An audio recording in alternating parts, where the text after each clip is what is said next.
Olá, você está ouvindo o Pudim, o podcast unificado de diálogos multidisciplinares da UTF-PR. Para falar da temática de mitologia indígena e outros, as nossas convidadas para esse episódio são a Jéssica e a Adriana. A Jéssica Lícia da Assunção é licenciada em Pedagogia pela Uninter, bacharela e licenciada em História pela Universidade Federal de Santa Catarina, e ela também é mestre em História Global pelo Programa de Pós-Graduação da Universidade Federal de Santa Catarina e atualmente é doutoranda pelo Programa de Pós-Graduação em Educação também pela Universidade Federal de Santa Catarina, atuando na pesquisa em Sociologia, História da Educação, nas temáticas de formação de professores guaranis, ensino superior, memória, história e mitos. A Adriana Belinho Padilha de Biasi tem licenciatura intercultural indígena do sul da Mata Atlântica pela Universidade Federal de Santa Catarina, é graduada em Pedagogia pela Faculdade Educacional da Lapa e também em História pela Uninter. Ela é mestra em Antropologia Social pela Universidade Federal de Santa Catarina e atualmente é doutoranda em História pela Universidade Federal de Santa Catarina também. Ela atua nas áreas de pesquisa, sobretudo voltadas para as temáticas indígenas e, além disso, a Adriana também é indígena do povo Caingangue da terra indígena de Chapecó, localizada no oeste de Santa Catarina. Quem conduzirá a nossa entrevista de hoje é a Logan, estudante da UTF-PR. Sejam muito bem-vindas e muito obrigada por aceitar o nosso convite. Boa tarde, Adriana e Jéssica. Muito obrigada por terem aceitado o convite de fazer esse podcast pra gente com um assunto que, infelizmente, não encontramos à toa no Google. A primeira pergunta que eu gostaria de fazer para vocês é: o que são e o que significam os mitos? E o que essas narrativas ditas míticas significam para os povos indígenas? Eu, Adriana, vou responder e aí a gente vai se complementando, porque os conhecimentos eles se cruzam muito com o povo guarani, e aí a Jéssica também possui muito conhecimento, muito saber nessa questão sobre a palavra dita mitologia. Eu, enquanto pesquisadora indígena, professora e muitas funções a qual eu exerço, liderança, enfim, a palavra mitologia eu descrevi, tentei dar um outro significado, um outro olhar na minha pesquisa, e nos artigos que busco descrever mais profundamente sobre o que significa mitologia para o povo Caingangue, eu vou falar no meu ponto de vista enquanto indígena, o que significa mitologia. Mitologia é uma palavra da língua portuguesa e para nós Caingangue significa ó.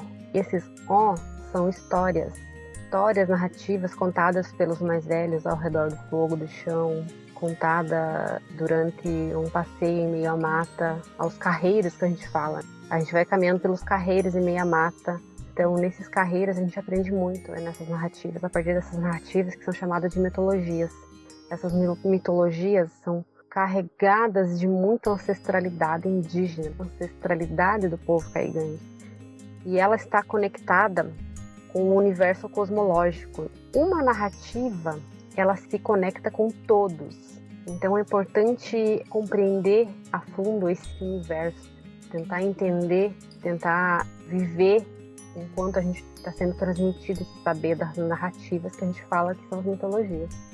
Mas do ponto de vista Caingangue, mitologias são histórias assim que não são algo verdadeiro, mas eu tentei descrever a palavra mitologia como algo que os nossos ancestrais, que só falam a língua Caingangue, tentaram descrever que essas mitologias são as nossas histórias verdadeiras. A palavra mitologia, ela não dá conta de todo esse saber. Então, eu busco agora trazer, em vez de falar mitologia, eu trago as nossas narrativas, as nossas histórias, porque mitologia, lendas são histórias que tem um pouco de verdade, mas no final dessa história sempre tem um ensinamento do porquê que está sendo contada essa história. E já as nossas narrativas, as nossas histórias são verdadeiras, elas compreendem muito da nossa existência, da nossa origem, como a história do Camé e do Cairu. a história do nascimento do povo Caigangue, né? Do surgimento do povo Caigangue. E bem como o surgimento, surgem o Camei Cairu, as marcas, que também são interligadas, também são conhecidas como Oraté e Iroror. E além disso, essa história, eu digo que ela é o centro de tudo. E ela é muito ligada aos nossos rituais. E um ritual muito forte, muito citado, referenciado por nós Caigangue, é o ritual de homenagem aos mortos Caigangue das duas marcas Camé e Cairu. Esse ritual, ele é feito basicamente 1, 2 vezes por ano. Isso vai muito de encontro com os familiares das pessoas falecidas, que buscam pessoas que eu digo na minha dissertação de mestrado, os especialistas em cura, que são o Cuyã. Essa palavra Cuyã é Caigangue, que significa para um não indígena o xamã, o pajé, aquela pessoa que é referência na comunidade. Então é o Cuyã. Além do Cuyã, tem outros especialistas que eu falo, que são os remedieiros, os benzedeiros. Além disso, também eu incluo as parteiras, né? Esse universo a qual a gente fala da palavra mitologia tem muito significado, muitos caminhos que a gente, quando for buscar compreender essa relação das histórias, narrativas, elas dão muito significado. Uma se complementa, uma complementa a outra. Tem como para o povo Guarani também tem essa questão, essa relação. Eu acho que a Jéssica pode complementar um pouquinho mais, a gente vai se complementando. Obrigada pela fala, Adriana. Até esse momento que eu tinha combinado com a Adriana dela colocar esse significado, né? Porque é um significado muito profundo, né? Como ela falou, né? E só um indígena pode falar mais aprofundadamente sobre, né? Eu sou pesquisadora, como já foi colocado ali pela Nath na vinheta. E nesses anos de dissertação, que foi lá em 2019 e 2021, eu adentro essa perspectiva de mitos, né? Mas isso vem de uma experiência minha com os Guaranis, anteriormente no TCC, no qual o meu interesse mesmo de pesquisa era estudar sobre o ensino de história indígena dentro da educação escolar indígena. E aí eu me deparo com várias questões, né, que é colocado pelos Guaranis naquele momento, que me faz questionar se eu, como não indígena, estava entendendo o que era história de verdade para o povo Guarani. E eu percebi que não, né, porque eles contaram um mito, trouxeram essa outra perspectiva, né, de história ancestral que eu vou colocar aqui, né. Na minha dissertação eu coloco como mitos, né, para chamar atenção mesmo para aquilo que eu quero colocar como história e memória, né. Então eu faço todo o desenvolvimento de uma pesquisa, né, colocando esses significados que vai fazer uma transformação interna em mim também, como historiadora, que é para poder entender esse processo cronológico da história, né, indígena, especificamente do povo Guarani, com o qual eu trabalho já há algum tempo, né? Percebendo essa história que para Elisete Antunes, que também é uma Guarani, que foi da licenciatura intercultural indígena do sul da Mata Atlântica, traz como uma história que precisa ser sentida. Nessa perspectiva de uma história ser sentida que vem esses ensinamentos que a Adriana colocou, né? Que é preciso ter esses ensinamentos de forma cotidiana, né? De forma integrada com os mais velhos. E eu trago aqui também, nessa pergunta, para responder de forma mais voltada à minha pesquisa, esses significados conceituais da palavra mito. Eu trabalho muito com o Mircea Eliade, né, que ele vai falar sobre a questão dos mitos no livro Mito e Realidade. Então trago um trecho que ele coloca assim: mito é uma realidade cultural extremamente complexa, que pode ser abordada e interpretada através de perspectivas múltiplas e complementares. Como a Adriana falou, tanto a história Caigangue quanto a Guarani também tem as suas complementaridades e suas diferenças. Então, portanto, dentro dessa perspectiva da pesquisa acadêmica, eu coloco que várias culturas em torno do mundo possuem as suas próprias mitologias, os próprios significados, temporalidades diferentes e referências e percepções de mundo, que são distintas também nesse sentido, mas que sempre tem uma história ou outra que é em comum. E nesse sentido, eu trago essa história também como ensinada, diante de várias perspectivas aí do cosmos e suas interferências. E eu trago também, dentro da minha pesquisa, uma perspectiva da Carmen Junqueira no Mito e História, que ela fala que traz esses mitos como mobilizadores, trazem reflexões sobre a sociedade, sobre a cultura, sobre a autoridade, sobre a política e a organização de cada povo. Mas, ao adentrar dentro da minha pesquisa de campo com os guaranis da terra indígena de Biguaçu, eu consigo perceber essa perspectiva de uma história ancestral, que vai envolver a identidade, a cultura, os elementos que vão constituir um processo histórico e a relação também com os animais, esses seres divinos, os deuses, que são as deidades, que vão adentrar dentro dessas histórias, que vão dar esse sentido de uma história viva. Então, eu trabalho na perspectiva no meu trabalho de dissertação como uma história viva, como uma história ancestral, aquilo que se fala como mito, né, que para a perspectiva não indígena é como algo que é fictício, que não é verdadeiro, mas dentro da perspectiva indígena, né, essas histórias que a gente passa e conta são essas histórias ancestrais, tem esse significado, que fornece esses modelos de conduta, de significado, valor de experiência, numa história ancestral, tem esse elo com o sagrado e o sobrenatural também, e esses ensinamentos da educação, que é a organização, a cultura, a espiritualidade e a educação tradicional, que é uma educação feita do cotidiano, dos ensinamentos dentro da comunidade, da individualidade da criança, que vai perpassando durante a vida toda do ser indígena, que eu vejo a perspectiva guarani, que é passado pelos mais velhos. E é muito importante a gente também colocar nesse aspecto que esses mitos são reatualizados sempre que é necessário. É uma história narrada, é um conhecimento transmitido pela oralidade. É um conhecimento vivo, como eu disse anteriormente. Então ele precisa ser recitado, ele precisa mostrar esse conhecimento, essa atmosfera do sagrado, mas também essa atmosfera do conhecimento cotidiano, que ele vai tratar de toda uma natureza, de toda uma história, de todo um território indígena. Então, basicamente seria essa questão da palavra mito, mitologia dentro da perspectiva guarani, que eu trabalho. Então seria uma história sentida, uma história vivenciada. Qual é a diferença entre esses entre aspas, mitos, essas histórias como esotéricas ou esotéricas? A grafia é parecida e a pronúncia também, mas com significados completamente diferentes. Então, Logan, eu utilizo isso na minha dissertação quando eu vou tratar sobre a questão ali das diferenças entre os dois mitos. Porque ao chegar na minha pesquisa, eu me deparei com alguns mitos que eu também não poderia ter acesso como não indígena. E aí eu trago o trabalho do professor aqui da universidade, já aposentado, o Aldo Litaif, que é da antropologia, que ele vai trabalhar com essas questões sobre mitos, ele vai trabalhar com os guaranis, e aí eu tirei também algumas dessas explicações no livro dele, que é Mitologia Guarani, Criação e Destruição da Terra, de 2018. Então, a partir disso, também vivenciado na pesquisa, eu peguei e coloquei alguns fragmentos, algumas coisas que eu acho que explica melhor esses significados que a Loga fez na pergunta. Então, esse mito seria uma teoria oral, uma prática, essa utilização desse suporte sobre a realidade, que destaca os aspectos de crenças, rituais.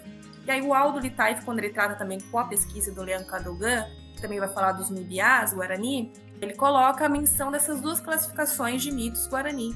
Os mitos esotéricos, ou seja, sagrados, aonde traz esses rituais, esses mitos cosmogônicos, que vai falar sobre as deidades, sobre o Criador, sobre os astros, o universo, a Terra, os primeiros guaranis, os primeiros habitantes. Então ele tem uma característica mais espiritual, essa relação com o sagrado.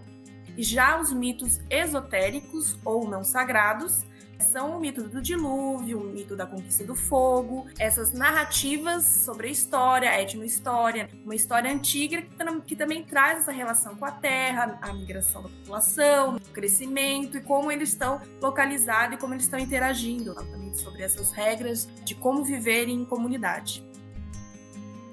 Vocês já passaram um pouco sobre o assunto, mas eu vou reiterar. A oralidade e a memória são assuntos que fazem parte da educação indígena. Em contrapartida, o que não indígenas falam sobre mito versus fatos? E o que podemos entender da frase, a palavra é a fonte de sabedoria ancestral? Vou responder essa, Jéssica, daí tu complementa depois. Então, para nós, povos indígenas, no contexto geral, a oralidade é de fundamental importância, porque a partir da oralidade e de várias outras formas de transmitir esse saber, mas o principal é a oralidade. É através das histórias narradas, como a gente já mencionou, através de uma conversa paralela. A gente, quando está fora, olhando todo esse contexto cultural, percebe que aquelas conversas paralelas, elas passam despercebidas de alguns pesquisadores. É ali, essa conversa, através desse conviver na comunidade, é que todo esse saber ancestral, saber tradicional da cultura, do povo, seja o povo guarani ou caigangue, que é transmitido. E quem detém dessa palavra, que possui todo esse poder, sempre é os mais velhos. Mas por que seriam os mais velhos? Porque a maioria dos mais velhos, os Cofá, eles já possuem uma trajetória bastante extensa de vivência, de guardar todo esse saber na memória, que foi passado de geração em geração através da oralidade, das práticas que são feitas na comunidade. Eu e a Jéssica, a gente também, além de falar que a educação também é feita através da oralidade, a gente também tem outro ponto que a gente fala que esse saber ele também é transmitido através do silêncio, do ouvir a mata, não através da oralidade dos mais velhos, mas através da mata, do som, do vento, da chuva. Então, todos esses elementos fazem parte da educação tradicional, da educação indígena. E isso é bem difícil de falar o que seria fato e mito para um não indígena. Não sei o ponto de vista de como que eu poderia destacar, mas a Jéssica traz muito sua dissertação, bem detalhado todos esses fatos do que seria na visão do povo Guarani. Também traz um pouco, complementando o povo caigangue, do que seriam essas mitologias. E bem como a Jéssica já falou, a mitologia é algo que já está posto pelo não indígena e pelos pesquisadores. Então, a palavra mitologia, mesmo que nós indígenas não depositamos toda essa nossa essência do que é realmente a mitologia para nós, nessa palavra que não dá conta de todo esse saber, a gente ainda destaca nos nossos textos acadêmicos, nas nossas pesquisas, a palavra mitologia, para também chamar a atenção dos leitores, para olhar com mais atenção o significado realmente do que seria mitologia. Só um comentário, Jéssica e Adriana. Quando eu estava fazendo o roteiro da entrevista de vocês com a Logan, nós conversamos até um pouquinho sobre mito. E eu acho que a Jéssica vai poder até dizer se eu estou no caminho certo ou não, mas eu tentei dizer assim para Logan. Eu falei, Logan, depende muito da acepção do que você está considerando como mito.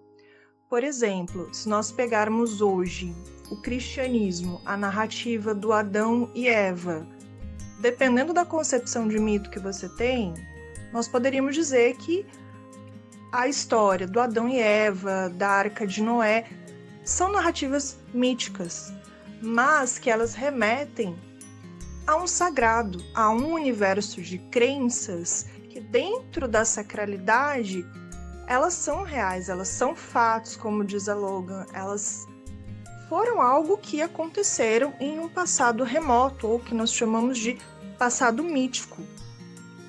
Então eu acho que de repente a Jéssica vai poder falar um pouquinho mais disso. Depende muito do que você considera mito. Até as nossas próprias religiosidades, fora desse âmbito indígena, podem ser problematizadas dentro dessa acepção de mitologia, sobretudo que a Jéssica usa o Mircea Eliade. Jéssica, complementa isso, vê se eu estou no caminho certo. Obrigada pela pergunta, Nath. É porque é muito complexo, que nem a Adriana falou, falar e conceituar mito, porque nem ela disse, já tem uma concepção sobre isso, e ela vai envolver muitas questões, que nem a gente colocou. Tem esse significado também que nós não indígenas colocamos como algo fictício. Acho que a gente também, como não indígena, a partir da cultura cristã, também temos os nossos mitos, que seria o Adão e Eva, a questão cristã. E eu trago aqui também um outro fragmento, talvez ajude um pouquinho mais, do Joseph Campbell. Deixa eu ver aqui qual é o livro. Mito, Sonho e Religião nas Artes, na Filosofia e na Vida Contemporânea, de 2001.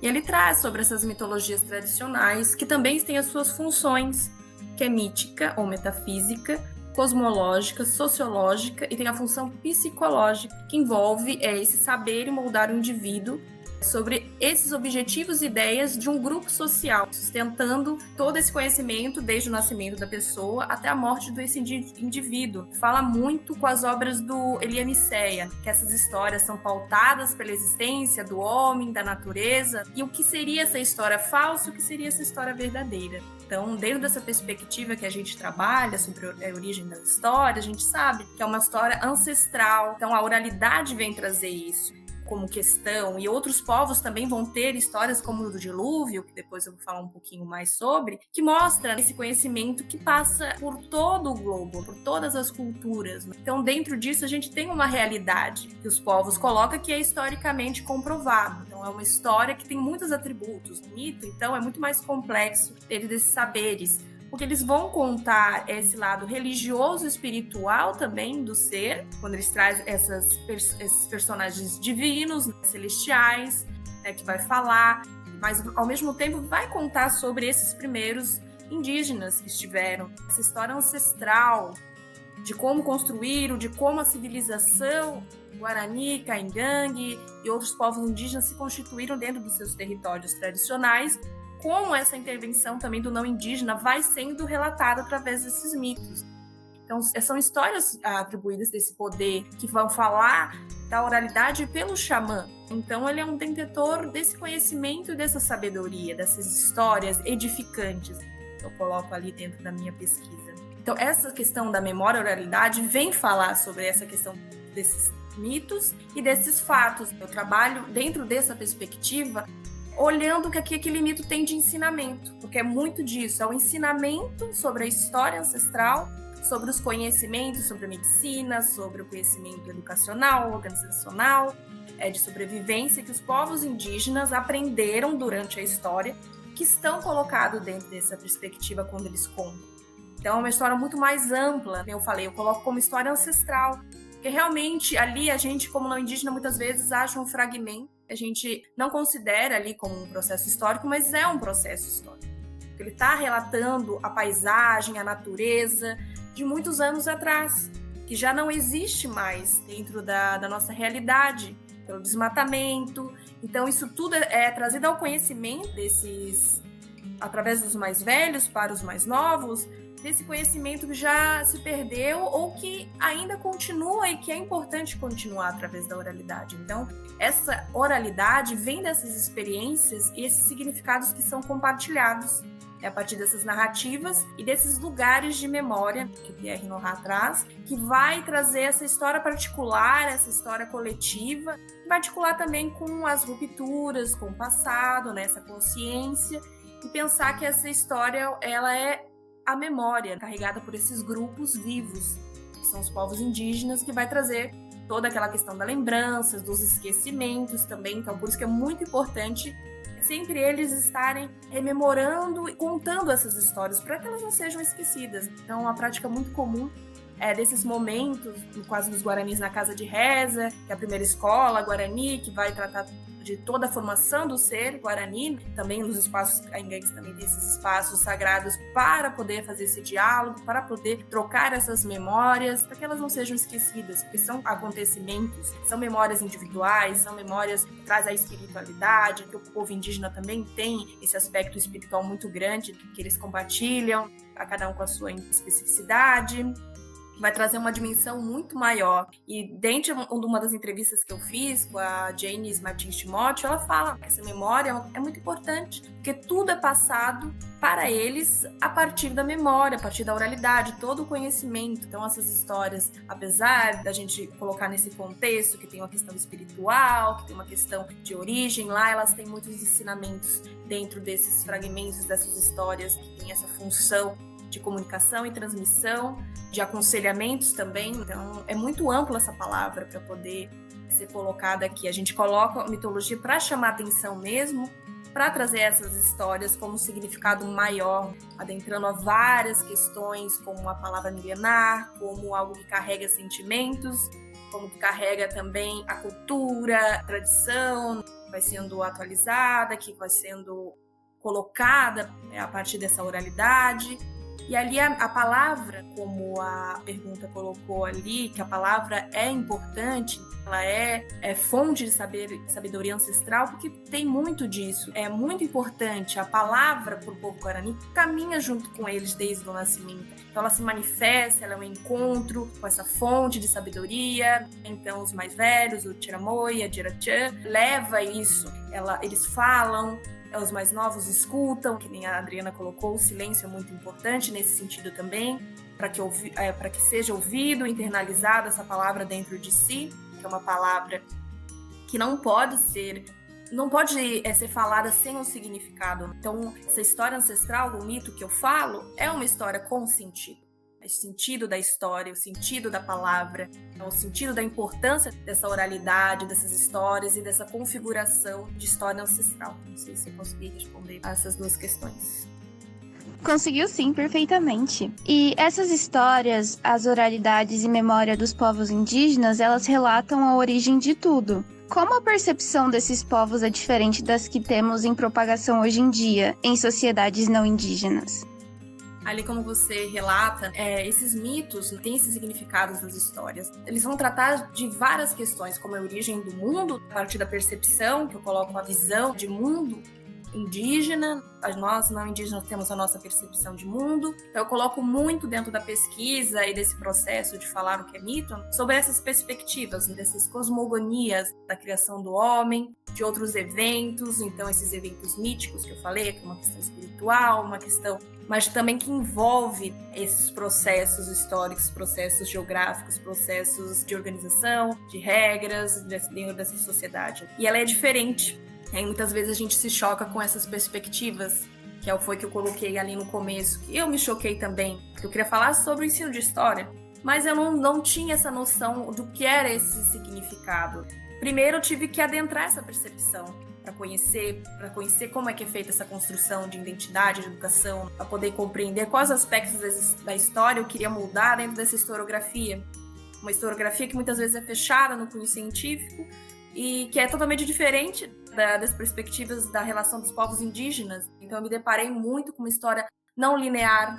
Então, quando se coloca o passado que vem para o presente, é uma história do passado que ensina, traz aspectos importantes para se pensar a saúde, para se pensar a saúde espiritual também, por que não? Porque os povos indígenas têm esse conhecimento e ensinamento também, muito acompanhado, as práticas, as vivências, essa importância de ser uma construção inteira do ser, tanto espiritual, como físico, como emocional, como psicológico. Então também esses mitos, essas histórias vêm trazer essa relação que muitas vezes a gente não indígena, ao ali fazer ou tentar compreender, não coloca nesse mesmo sentido. Então é uma percepção muito diferente que eu, como pesquisadora não indígena, tive que olhar com outro olhar sensível, de cotidiano também. Eu fui para a terra indígena de Biguaçu, para poder sentir essa história que a Elisete Antunes fala no TCC dela, para poder compreender mesmo como é que é feito essas histórias, minha perspectiva de história é diferente. Então, eu precisei conviver, ir para a mata, como a Adriana falou que é muito importante. Então, eu fui, nesses momentos, aprendendo aos poucos para entender como é que é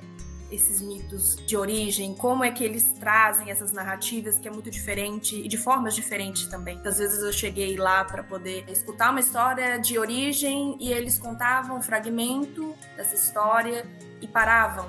E aí eu questionava para eles, não vai ter continuidade essa história? E eles falavam que eu precisava de um tempo para processar essa história, para poder compreender e sentir. E aí, depois, eles retornavam à história. E eu vi que isso era muito importante também para a questão do tempo, percepção do tempo, que é diferente. Porque a comunidade indígena não conta uma história simplesmente sem um significado, sem estar contextualizado ali no dia a dia. Então, eles vão fazendo a partir da ativação dessas memórias aonde eles estão. Então, eu vou contar um ensinamento aqui enquanto a gente está na casa de rezas sobre algo espiritual. Então, naquele momento, é colocado essa perspectiva. E aí, eu estou tentando trabalhar com essas relações diferentes, trazendo nos textos acadêmicos, trazendo as discussões dentro da academia e fora dela, né? Para trazer essa perspectiva.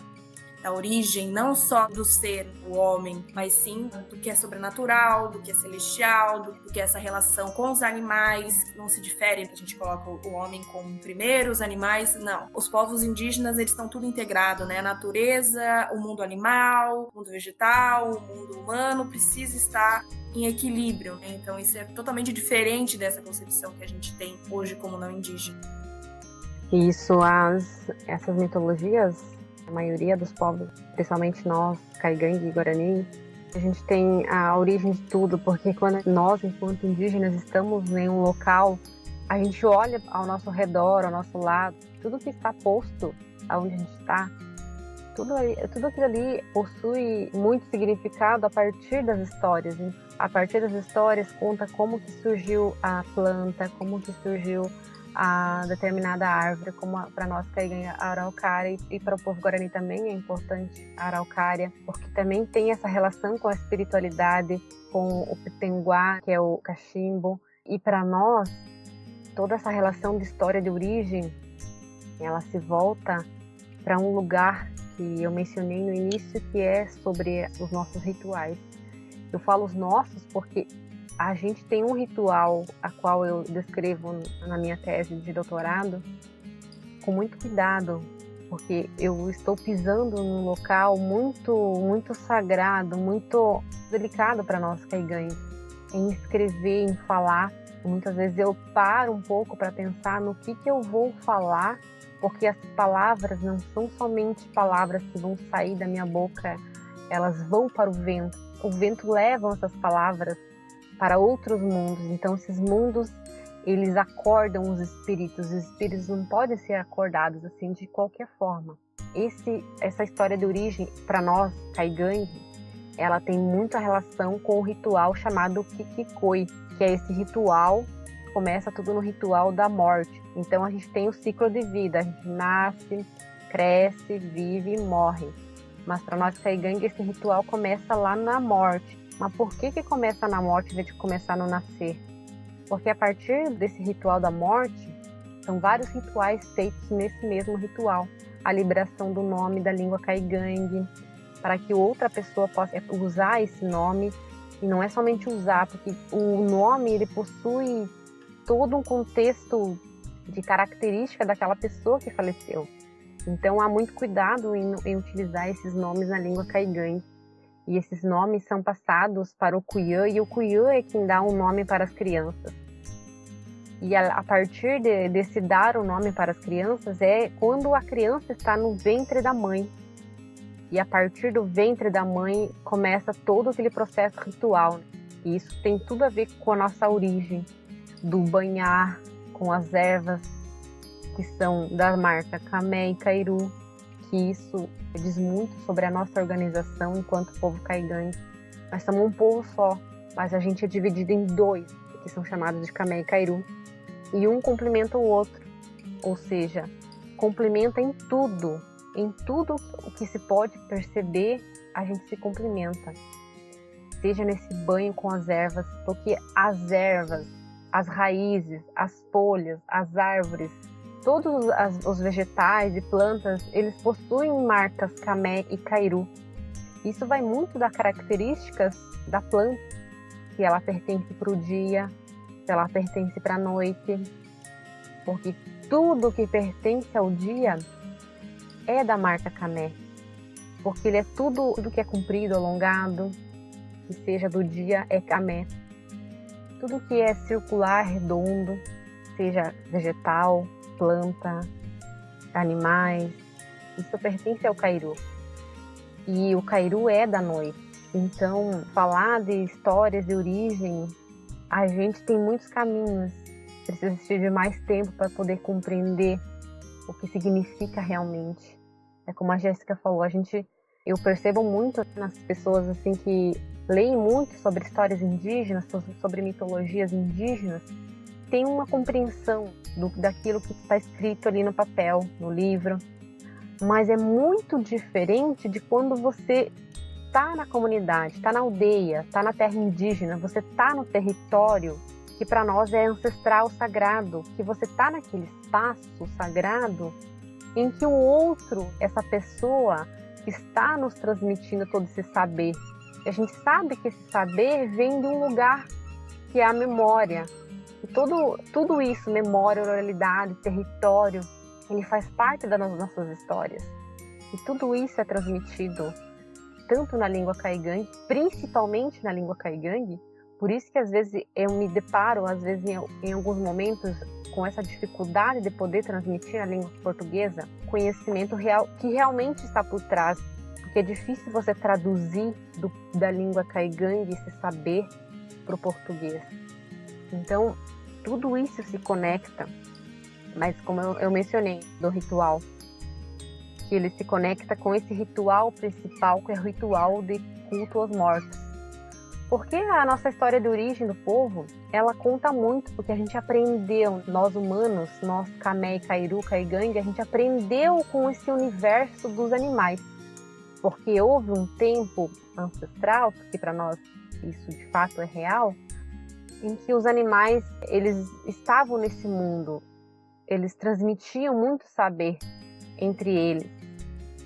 E quando surgiu nós, Caigangue, nós humanos, Camé e Cairu, nós aprendemos muito com esses animais.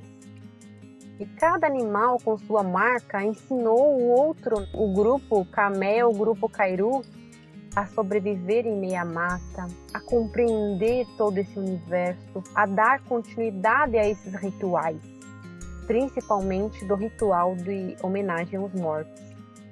A gente começa ao contrário, né? Em vez de começar nos rituais de nascimento, a gente parte do ritual de homenagem aos mortos, de quem já se foi, a partir do nome que vai ser dado para outra pessoa. Todo esse contexto espiritual que envolve muito mais do que eu estou tentando transmitir. Espero que quando sair a minha tese, quando forem ler com mais atenção, possam compreender o que eu estou tentando falar no português, que é difícil.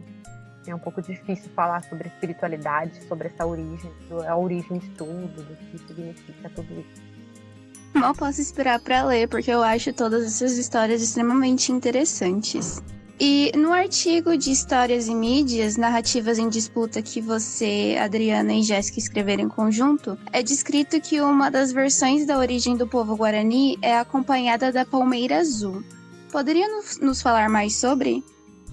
Dentro desses mitos de origem, como a gente estava falando, a gente tem que compreender que tem os elementos sagrados, que são os animais, como a Adriana mencionou. Então, essa relação com a natureza é muito forte, muito intensa, de conhecimento, de integralidade dentro da vida. Então, dentro disso, eu vou trazer um fragmento do TCC do Daniel Timóteo Martins, que foi meu colaborador da pesquisa de dissertação e também de TCC. Então, ele traz dentro do TCC dele, da Licenciatura Intercultural Indígena do Sul da Mata Atlântica, uma das versões do mito de origem do povo Guarani, contado pela mãe dele. Então, primeiramente, eu peço permissão à ancestralidade Guarani, porque como não indígena, eu vou estar lendo uma história que tem um significado muito maior. Então, primeiramente, peço essa autorização da ancestralidade para poder contar essa história que faz parte da família do Daniel Timóteo Martins. Então, a história é a seguinte. Segundo as histórias contadas por minha mãe, Dona Maria Taquá,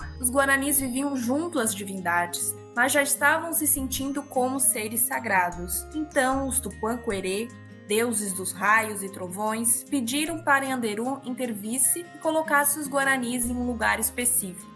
Então, Yanderu criou a terra em um momento enquanto passeava pelas estrelas. Chegou nesse lugar e encontrou apenas água, onde reinava Paraguaçu, a deusa do mar. Quando Yanderu pisou em cima dessa água, onde ele chegou, nasce uma porçãozinha de terra e das suas pegadas nasce um tatuzinho que começa a cavar e espalhar mais terra. Junto com Yanderu vem o colibri, que é o beija-flor, com as suas asas também espalha essa terra fértil. Então ele coloca as palmeiras sagradas e os guaranis na primeira terra. Mas com o tempo, os guaranis chegam a esquecer de reverenciar as divindades. Então essa é um trecho do TCC do Daniel Timóteo Martins, que vai falar dessa relação, dessa origem, de como Yanderu, que é o deus criador, faz esse mundo, essa primeira terra, que para os guaranis a gente está na segunda terra, e depois eu vou explicar mais isso para vocês. Então tem essa relação da natureza, então esses animais, como tanto o tatu como o beija-flor, são animais sagrados, e a palmeira azul, que ela vai estar nessa primeira terra, que é uma ligação, uma terra onde esses seres, essas divindades, tinham uma relação mais profunda com o povo guarani. Então eles estavam numa terra totalmente diferente da que a gente vê hoje. Então, eles tinham uma ligação mais profunda e mais direta, que são contadas a partir desses mitos de origem. E dentro da história da palmeira azul, tem essa questão que a palmeira foi colocada na terra de forma a falar sobre todos os pontos. É colocada a palmeira azul na parte central da terra e também colocadas na direção norte, sul, leste, oeste, fazendo como se fosse uma estrutura do planeta Terra. Então, dentro dessa perspectiva, dessa história da primeira Terra, vem essa quebra de conduta dos guaranis, dos humanos, e aí vem o dilúvio, que é conhecido em vários mitos, em várias histórias de vários povos. O que sobra dentro desse primeiro mundo é só a palmeira azul, alguns animais e alguns guaranis. Então, a palmeira azul acaba sendo esse símbolo dessa primeira Terra. A partir do dilúvio, o ser guarani entra nessa segunda Terra, que já não tem mais aquela terra boa para viver, aquela caça em abundância, aqueles elementos necessários para se viver o modo de vida guarani. Eles têm essa questão mitológica da terra sem mal, que é essa busca dessa primeira terra em vida ainda. Eles têm essa questão mítica do deslocamento, do encontro com essa primeira terra ainda aqui. Eles estão numa segunda terra que não tem esse contato também com o não indígena, que traz esse espaço que não é essa terra tradicional conhecida ali no passado. É toda uma trajetória, uma história que vai mostrar esses elementos e essas importâncias também de simbologias, esse ensinamento, essa palmeira azul que vai estar lá na origem, seria uma árvore ali que vai contar essa trajetória também, que vai ser sagrada também, que vai ser cultivada até os dias de hoje, um elemento sagrado, o pindó. Então isso também vai virar história, isso vai ser contado, vai ser plantada. Quando eu estive na escola, lá na terra indígena Biguaçu, eles plantaram a palmeira, nesse simbolismo, nessa questão da história, essa questão da prática com a terra. Então tem todo um ensinamento que vem e não é datado. É um ensinamento que vem dessa oralidade que é muito milenar. E eles conseguem manter isso. Todo mito tem um fio condutor que acaba não mudando, e a outra parte da história também é acrescentada algumas questões, mas essa questão do pindó em si, ela também é colocada em outros guaranis que vivem no Paraguai. Então é uma história também que ela, tanto da história dos guaranis Nibiá e Yandeva aqui de Santa Catarina e do Brasil, quanto no Paraguai, no Uruguai. Então tem essas histórias que tem esse fio condutor, que tem esse elemento principal como integrante dessa sociedade. Essa história vem mesmo para trazer essa importância desses elementos da natureza, como também história e memória, que foi uma das questões assim que me surpreendeu fazendo a pesquisa, porque eu fui fazer uma pesquisa para saber da história dos guaranis em si como seres humanos, e aí eu me deparo com a história muito mais do que isso. Eu vou ter que compreender esses elementos, que eu vou ter que olhar para a terra, que eu vou ter que olhar para a mata, que eu vou ter que escutar o som dos passarinhos, que eu vou ter que pisar nela, saber manusear ela com respeito, porque é uma terra viva, os animais são seres vivos, sagrados, tudo tem que estar em equilíbrio. Então essa história só vem complementar também esse fio condutor de uma cultura, de uma visão de mundo muito sensível, uma visão de mundo muito integrativa, que a gente, como não indígena, não tem. É isso que muitas vezes eu tento trazer desse ensinamento. Eu sempre gosto de colocar que é um fragmento daquilo que o Guarani me ensinou, porque é um ensinamento gigantesco, que só sendo Guarani para ter essa noção, só sendo indígena para ter essa noção, porque é um ensinamento que vai desde quando a criança nasce, até quando ela está sendo gestada dentro do útero da mãe, já acompanha ela, a palavra, a memória, a história, vai até o final da vida. Essa história é um cotidiano, essa história é uma experiência, tanto que os mais velhos são os mais sábios por isso, porque é uma história, porque é uma vivência que só com o tempo, com as formas de visão, com o conhecimento, com a espiritualidade se consegue ter. Não sei se a Adriana quer falar um pouquinho da araucária, que também tem um significado bastante importante para o povo caingangue, que pode se colocar também a partir da palmeira azul como um elemento da natureza importante para o povo guarani, e para o povo caingangue tem a araucária.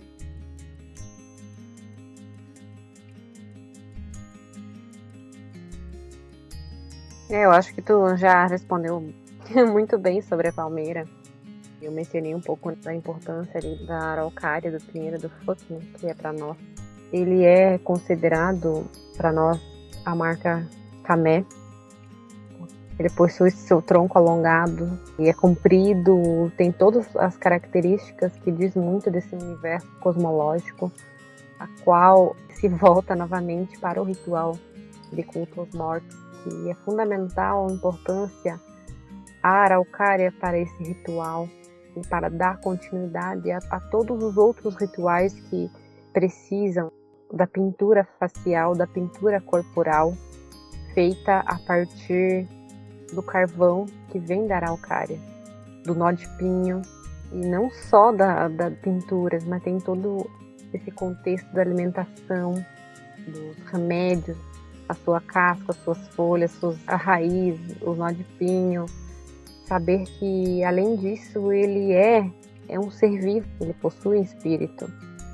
E toda vez que for retirado algo da mata, algo que faz parte do fuck, a gente precisa pedir aos mentors a permissão necessária para que aquele fragmento, aquele pedaço de casca, folha, os nó de pinho, o alimento, o pinhão que a gente está retirando do pinheiro, que ele venha nos fortalecer, venha nos fazer bem, venha nos fortalecer enquanto Caigangue.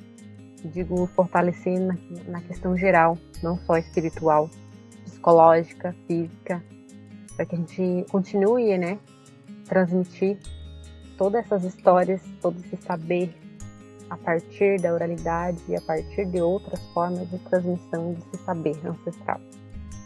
Enfim, temos a última pergunta que eu sinto que já foi respondida e bem elaborada pela Adriana, que seria sobre o que é Camé e Cairu e qual é a relação dos rituais Caigangue. Eu não consigo falar sobre a história que tem origem para nós Caigangue sem passar para os rituais do que é as marcas Camé e Cairu e de qual a importância dela para nós enquanto organização social dentro desse território Caigangue. As marcas diz muito de cada pessoa, se ela vai ser uma boa liderança, vai ser um bom cuiã, uma pessoa com mais paciência, com mais sabedoria de ouvir, com mais sabedoria de falar, com mais sabedoria de liderança, com mais sabedoria em poder defender todas essas questões de direitos territoriais, de direitos indígenas. As marcas Camé e Cairu, ela também vai muito nas questões dos grafismos, estão muito presentes nos artesanatos, estão presentes agora nas pinturas, estão tendo um novo olhar. A gente está tentando trazer esse novo saber de todo esse significado, do quão importante é no artesanato estar presente essa identidade que nos identifica enquanto indígena, enquanto povo Caigangue, enquanto sendo Camé ou enquanto sendo Cairu. E cada elemento que possui as marcas não é somente um elemento ali de beleza, mas ele conta uma história, igual para o povo Guarani.